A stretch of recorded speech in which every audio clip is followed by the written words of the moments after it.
of spending money on things that matter to customers and not spending money on things that don't. We believe that this is a critical category formation time. Bezos uses the same kind of Wall Street wonk talk when he talks or thinks about almost anything.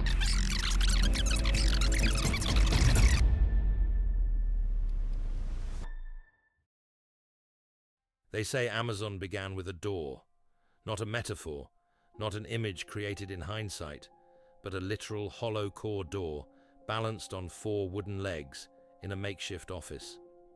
Jeff Bezos used that desk when he was building what would become one of the most valuable companies in the world. Over time, that door became an icon. It symbolized scrappiness, humility, and the belief that even the biggest ideas can start small. The story of the door desk and the garage startup has been told so many times that it has become folklore. It comforts us. It suggests that anyone with nothing but grit and vision can build an empire. But folklore is not always the full story. The reality is more complicated. Bezos was not struggling when he launched Amazon. He was already a senior vice president at the hedge fund D.E. Shaw, earning $250,000 a year in the mid-1990s, a salary equivalent to nearly $500,000 today. His parents invested almost $250,000 before Amazon ever sold a single book. The garage, the desk, the image of the underdog, these were not necessities. They were branding. Bezos could afford to fail, and yet the story still inspires. Why? Because when we see that door desk, we instinctively ask ourselves, what's my excuse? But perhaps the better question is, what's my advantage?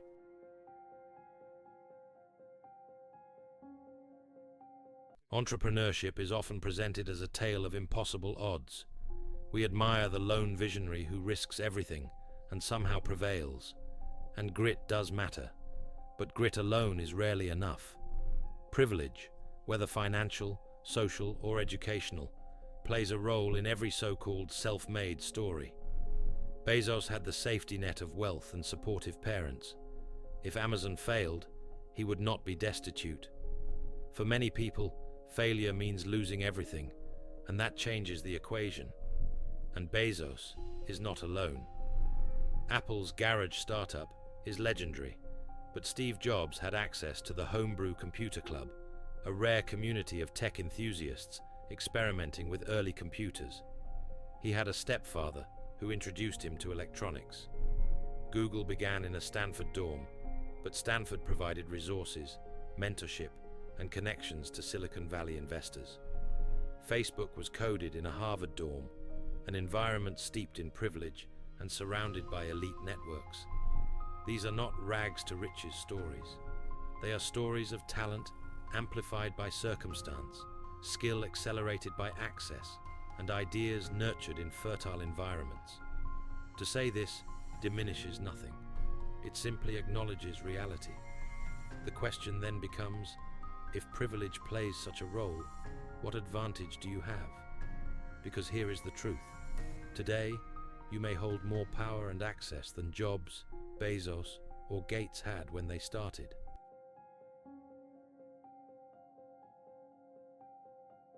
Every transformative journey begins with an audacious goal.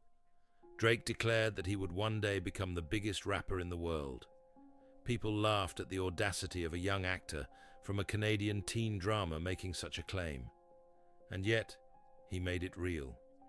LeBron James was still a teenager when he spoke openly about wanting to become the greatest basketball player who ever lived. That kind of ambition sounded arrogant, even reckless. But he chased it anyway, and in many eyes, he has fulfilled it. Bezos imagined an online bookstore larger than anything the physical world could hold, at a time when most people still used dial-up internet. His idea sounded absurd. What separates people like Drake, LeBron, or Bezos is not the uniqueness of their dreams. Many people have bold dreams. What separates them is the willingness to pursue those dreams, to risk failure, and to take action when it would have been far easier to play it safe. Psychologists call this the audacity advantage. Those who articulate bold goals and pursue them, even imperfectly, tend to outperform those who set smaller, more cautious goals. Audacity forces creativity. It demands resourcefulness. It pushes you to grow into someone capable of meeting the goal you once thought impossible.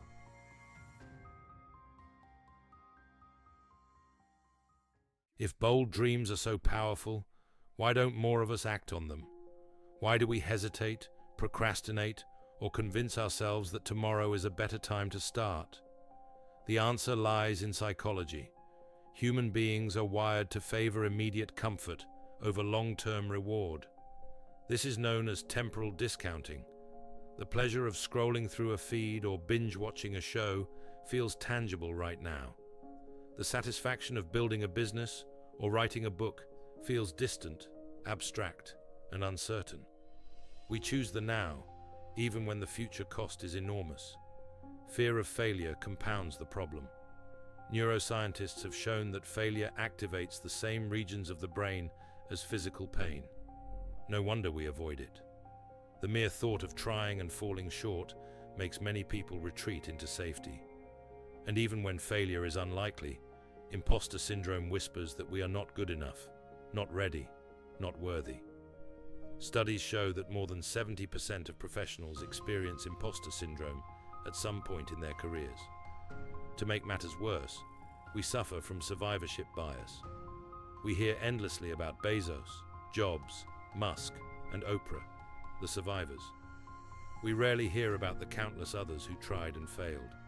This distorted lens convinces us that the odds are impossibly slim, so why bother? But time keeps moving. Whether we act or not, the clock does not pause.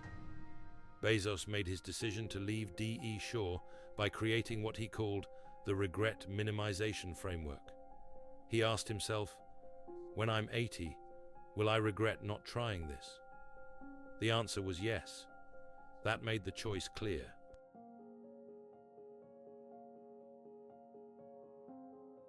You may not have wealthy parents or a Wall Street salary to fall back on, but you have something extraordinary that no generation before you has ever possessed. You have a supercomputer in your pocket with more processing power than NASA had when it sent astronauts to the moon. You have access to virtually unlimited knowledge through free resources like YouTube, Coursera, and MIT's OpenCourseWare. You have global platforms like TikTok, YouTube, Substack, and Shopify, where you can reach millions overnight. You have tools like AI, automation, and low-code platforms that allow one person to do what once required an entire team. Leonardo da Vinci's notebooks are filled with sketches of inventions he never had the tools to build. Imagine what he would have created with your phone. Marie Curie scraped by on scholarships and borrowed lab space, fighting through prejudice to pursue her discoveries. Imagine what she would have achieved with today's equipment. Thomas Edison had little formal schooling, but he grew up in an era of telegraphs and railroads that fueled his creativity.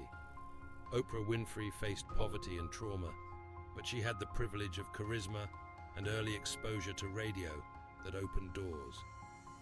J.K. Rowling wrote Harry Potter as a struggling single mother, but she had libraries, publishers, and a culture that valued literature. Elon Musk was not born poor. His family had wealth. But his true advantage was timing. He was positioned perfectly to ride the wave of the 1990s internet boom. Serena Williams grew up in Compton with limited resources, but she had a father with vision and relentless training, and she turned that into one of the greatest careers in sports history. Privilege comes in many forms. Sometimes it is money, sometimes it is timing, sometimes it is environment. The question is not whether you have privilege, but whether you are using the advantages you do have.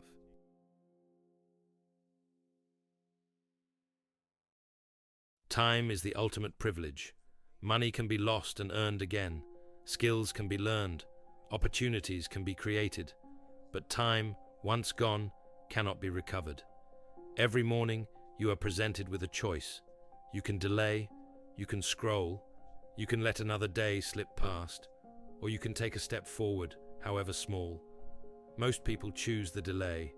They convince themselves tomorrow will be different, but every delay is a decision too. Generations before you lived and died without the faintest opportunity to choose a path beyond survival.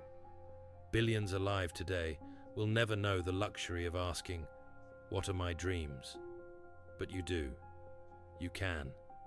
The garage story may have been myth, the door desk may have been branding, but your opportunity is real, and it is fleeting.